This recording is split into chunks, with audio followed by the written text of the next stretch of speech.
Hey, what's going on there, YouTube? This is SEL0320 representing JVS day by day. Slowly, I'm getting my voice back.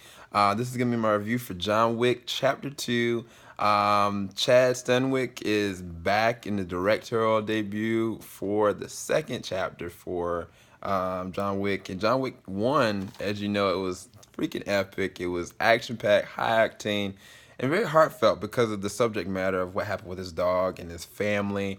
And so now, what pulls John back into the game? And I think that's one of the interesting perks about this film, that they are able to connect with scenery, story building, and then the world and the mythos of the Inner Sanctum and just the assassins in and of themselves, of what they're actually doing, what they're capable of. And I think they expound on it so well in this new one, even more so than they did the first one. So first off the gate, the cinematography and the action, those were amazing. Like the stunt choreography, what Keanu Reeves dedicated to every single scene, every single fight, every single movement, even the way he handles every single gun, like, is just mind blowing. Like, this dude is just a natural at it, but it looks like he's a natural at it, but I think he's got a huge work ethic. Like, I looked at a couple of the behind the scenes before this movie was even made, of what Keanu was doing just in training for this,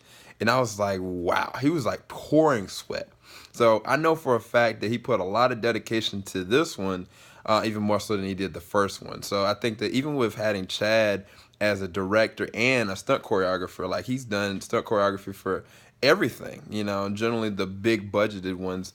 And I think that he's able to showcase all those scenes very well. Even the shots that are in the dark, I don't know how they do it, but the shots that are in the dark, they even seem real. The ones that you can't really see, those headshots there, looks like, man, this looks realistic, but at the same time, this is no way anybody can be this precise and this, like, on target every single time. But let's go into the acting. I think that Keanu does a great job as John. Like, he embodies that character. Everybody else that's in this one is kind of back from the original one, if they didn't die.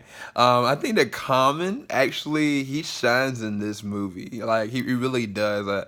I was really surprised the hand-to-hand combat skills that he was able to showcase in this one, specifically against John. And I was like really set apart from that. And then there's a couple different villains, and Ruby Rose does make kind of another debut after her Triple X debut.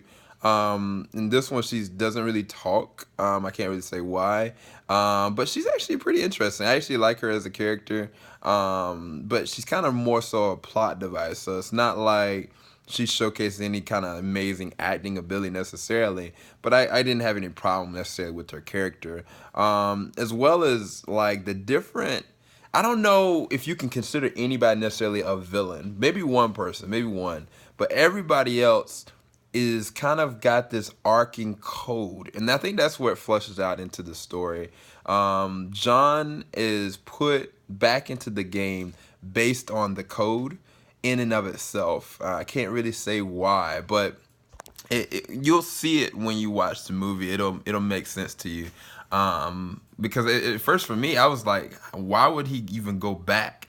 And the funny thing is, the beginning of this movie, oh my gosh, like, it plays right into the first one. That's all I can really say. But what he has to do and the stunts and like who he meets with and who he tracks down, I was just like floored with that. But then, you know, when kind of things settle down and like John seems as though he's just ready to stop, and then he gets put right back into it, it's like, what would platform him into doing that? And I think that they gave a decent reason why. I think that the thing about it for me is, like, I left the movie at the end and I was like, I want more. I want more of this world. I want to know, you know, what are the ramifications of what John did? What are the ramifications of what's going to happen next? And like, who really is in power and who isn't. Like, there's one moment where Ian McShane, probably towards the end of the episode or end of the movie, he showcases the amount of people that he kind of like implores or talks to. And I was just like, that one scene, I was like, wow, that is power. that is power on a different kind of level. So I think for me, I just love what they did as far as exploring the assassin's world that is in John Wick, and I think that they showed a lot of other factions because they went to a lot of locations, the set designs and the locations and the places they went, whether it be Rome, whether it be New York, whether it be Chicago, whether it be somewhere else.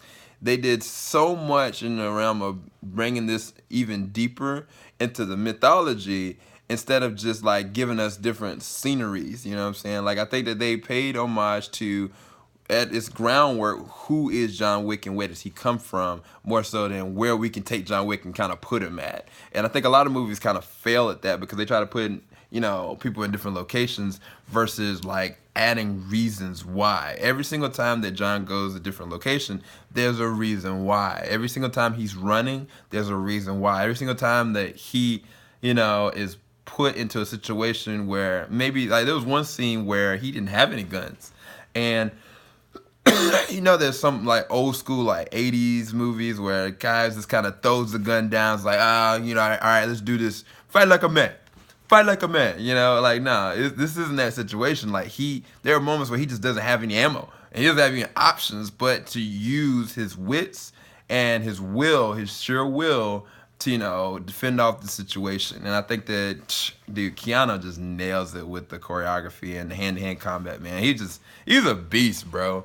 But Common, like I said, Common showcased some stuff that I was like, yo, make this man Jon Stewart, like ASAP, you know what I'm saying? But I give this movie a 9 out of 10. I actually really enjoyed it. It was a pleasant surprise. It was high-octane action. There is an awesome cameo by an amazing person that used to star with Keanu Reeves in another franchise, which you probably should know already when we're looking at the trailers. Joe didn't necessarily like his debut, and we'll talk about that another day, but I really loved it. I was really geeking out over it, but either way, hopefully y'all enjoy my review for John Wick 2, Chapter 2. Prayerfully, there's actually going to be a third. That's all I'm going to say. Maybe not necessarily with John, but we'll see. Because the way that ended, I was just like, yo, is that it? You know, but anyway, keep it locked. JVS, we ain't going to stop. Y'all have a blessed night, blessed evening, blessed day. Peace, everybody.